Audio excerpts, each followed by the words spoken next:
El que llega a Tecla poco ve de la ciudad. Detrás de las empalizadas de tablas, las defensas de arpillera, los andamios, las armazones metálicas, los puentes de madera colgados de cable o sostenidos por caballetes, las escaleras de mano, los terlices. A la pregunta ¿por qué se hace tan larga la construcción de Tecla? Los habitantes, sin dejar de levantar cubos, de bajar plomadas, de mover de arriba a abajo largas brochas, responden: para que no empiece la destrucción. E interrogados sobre si temen que apenas quitados los andamios, la ciudad empiece a resquebrajarse y caiga en pedazos, añaden deprisa en voz baja: no solo la ciudad. Si insatisfecho con la respuesta alguien pega el ojo en la rendija de una valla, ve grúas que suben otras grúas, armazones que cubren otras armazones, vigas que apuntalan otras vigas. ¿Qué sentido tienen vuestras obras? Pregunta: ¿cuál es el fin de una ciudad en construcción sino una ciudad? ¿Dónde está el plano que seguís? El proyecto. Te lo mostraremos apenas termine la jornada. Ahora no podemos interrumpir. Responde. El trabajo cesa al atardecer. Cae la noche sobre las obras. Es una noche estrellada. Este es el proyecto, dicen. Hola, soy Antonio Rodríguez Almodóvar, escritor. Agradezco mucho a la Real Academia de Antequera que me brinde la oportunidad de hablar de Italo Calvino, uno de mis escritores favoritos desde hace mucho tiempo, ya por los 70, los 80. En Sevilla un grupo de amigos nos intercambiábamos pues el Vizconde de Mediado, el Caballero Inexistente, en fin, los grandes libros de Italo Calvino. Hoy acabo de leer el que me ha asignado la Real Academia, que es La ciudad de Tecla, entre el grupo de las ciudades invisibles. Bueno, mi agradecimiento es doble porque yo tuve la inmensa suerte de conocer y tratar durante 2-3 días a Italo Calvino. Fue con motivo de unas jornadas que organizó la Universidad Menéndez Pelayo, la Universidad de Verano en Sevilla, en septiembre de 1984. Allí nos reunió a unos cuantos escritores de la literatura llamada fantástica en diversos sentidos, ¿no? Y bueno, trajeron a un tal Borges, a un tal Italo Calvino, a un tal Torrente Ballester, García Gual, yo qué sé. Bueno, 7 u 8 personas, entre las cuales pues me metieron a mí para que hablara de los cuentos populares españoles. Italo Calvino se interesó por el título de mi ponencia, que era Cuentos maravillosos españoles, el caso de la analogía entre el mito clásico de Medea y el cuento maravilloso correspondiente, que es Blancaflor, la hija del diablo. Bueno, quiere decir que intercambiamos algunas ideas sobre el asunto de los cuentos populares. Él ya había editado los cuentos populares italianos y yo acababa de publicar Cuentos del amor de la lumbre, y bueno, fue una conversación para mí extraordinaria, podéis imaginar, ¿no? Sobre metodología, sobre el origen de los cuentos, sobre por qué eran marginados de la cultura oficial y todo eso. Bien. El apagón de Nueva York es una de las evocaciones que me vino inmediatamente después de leer La ciudad de Tecla, porque ha habido varios momentos en la vida occidental y en mi propia biografía en que el cielo estrellado ha ocupado un gran espacio en la imaginación de los seres humanos. Incluso diría que un asombro infinito, como el firmamento. La primera imagen que me vino fue la del apagón de Nueva York, que fue entre el 14 y el 16 de agosto de 2003. Sucedió sencillamente que la ciudad de Nueva York estuvo apagada durante ese tiempo y que los habitantes de Brooklyn, de Manhattan, de otras zonas de la ciudad, salieron a la calle un poco víctimas de una estupefacción radical. ¿Qué pasaba? Todo tan oscuro, una ciudad donde la luz es predominante todas las horas del día, y que por la noche miraron arriba y vieron muchos por primera vez el cielo estrellado. Bueno, fue una verdadera conmoción. También me ha venido a la mente, mi propia experiencia en un caso similar, que fue el de cuando hice las prácticas de marina mercante, casi en mi vida anterior. Bueno, uno ya ha tenido tiempo de casi todo, ¿no? Y me dio por estudiar marina mercante, muy joven, y estuve haciendo prácticas de náutica, ya con la carrera acabada, en el verano del 68. Y ocurrió una noche que después de... me cambiaron la guardia y me pusieron la del 4 de la mañana a 8 de la mañana. 4 de la madrugada a 8 de la mañana. Y entonces viví una experiencia extraordinaria también con el cielo estrellado. Y fue al salir al alerón para ver el cielo y empezar a ver las estrellas a las que íbamos a tomar altura cuando fuera amaneciendo. Ya sabéis que esto es fundamental, ¿no? Un marino mercante debe estar muy acostumbrado a ver el cielo. Bueno, yo no lo estaba todavía, era un imberbe. Y vi el cielo estrellado casi como si fuera la primera vez. Algo verdaderamente fantástico, en todos los sentidos de esta palabra, ¿no?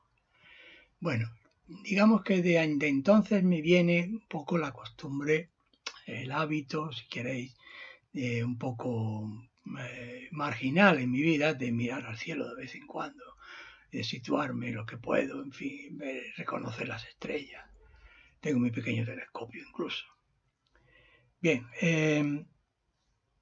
a continuación, entre muchas evocaciones que he tenido, naturalmente ha sido una muy importante la que tuve intentando adivinar, más que comprender, qué era lo que pensaban los habitantes de los dólmenes, de la época de los dólmenes de Antequera, pues hace en torno a 6.000, 5.000 años, cuando miraban al cielo. Según los especialistas, fue algo radical para esos habitantes, porque los dólmenes en mayor o en menor medida están orientados en un sentido al cielo, o tienen al sol y a la luna como protagonistas principales del cielo nocturno para la interpretación y pues sobre todo para hacer los primeros cómputos pues de los ciclos de las cosechas, de las ceremonias, de los enterramientos, en fin. Bueno, algo que yo creo que también me sirvió para revalidar, si queréis, un poco esta afición a mirar al cielo estrellado, ¿no? Me acordé también de una ciudad, porque la ciudad de Tecla, la que he leído de Italo Calvino, está inscrita dentro del grupo de las ciudades invisibles. Y me acordé de Vineta. Vineta es una ciudad de una novela del escritor escocés Kenneth Grahame, El viento en los sauces, que aparece una sola vez cada 100 años durante 24 horas. En esas 24 horas los habitantes tienen que comerciar, intercambiar bienes, conocimientos, construir relaciones, fabricar todo aquello que hace humano a los hombres, incluida pues la paz, la tolerancia, todo eso que hoy desgraciadamente está otra vez en crisis. Y me he acordado de Vineta, porque si esos habitantes no conseguían esos objetivos, la ciudad volvía a desaparecer y no se recuperaba hasta 100 años después. Con eso me vino también el recuerdo de, como ciudad invisible e imaginaria, pues una que yo tuve muy cerca, que fue la ciudad de la Exposición Universal de Sevilla. Y me tocó dirigir el pabellón de Andalucía y estuve muy involucrado en la construcción muy rápida, casi mágica, de una ciudad enorme que casi desapareció al poco tiempo, a los 6 meses. dejando, entre otras cosas, yo creo una herida de nostalgia incurable en los sevillanos.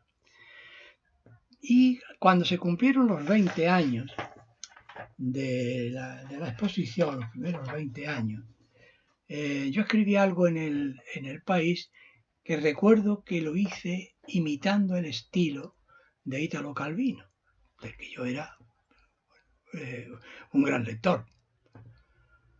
Y decía así, algún fragmento les voy a leer. Quiere la leyenda que hace 20 años, en Sevilla, Andalucía, España, tuvo lugar un acontecimiento indescriptible, que sólo la calenturienta imaginación de algunos pudo creer que existiera. Debió de ser todo lo más alucinación colectiva, proyección de los deseos de un pueblo dado a las quimeras.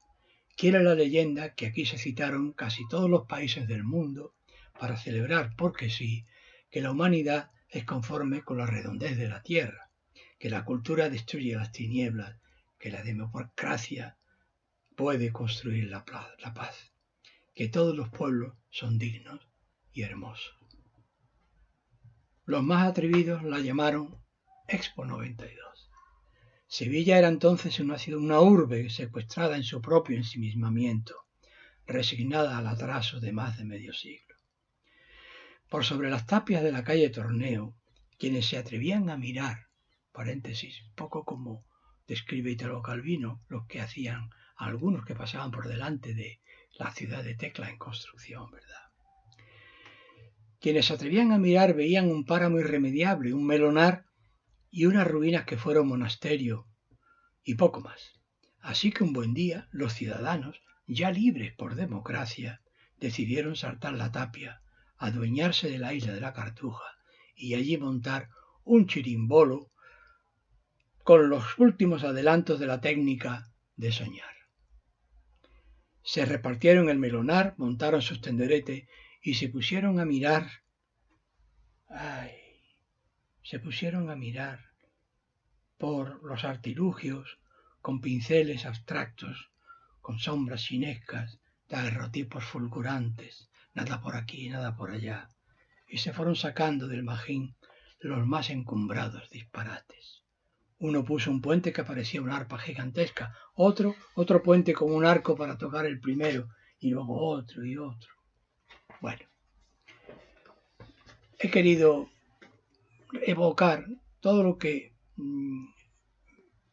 me ha despertado esta ciudad de Tecla y el recuerdo de Italo Calvino.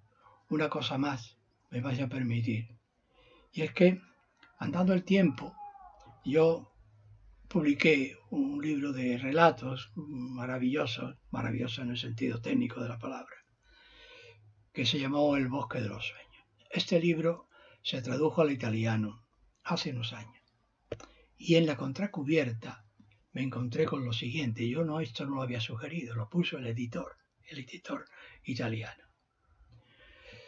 Una racconta di fiabe nella cornice di un romanzo sulla scia delle fiabe italiane di Italo Calvino, sobre la base de los cuentos populares que hizo Italo Calvino. Así ocurre a veces en la vida, que lo más fantástico se vuelve realidad. Muchas gracias.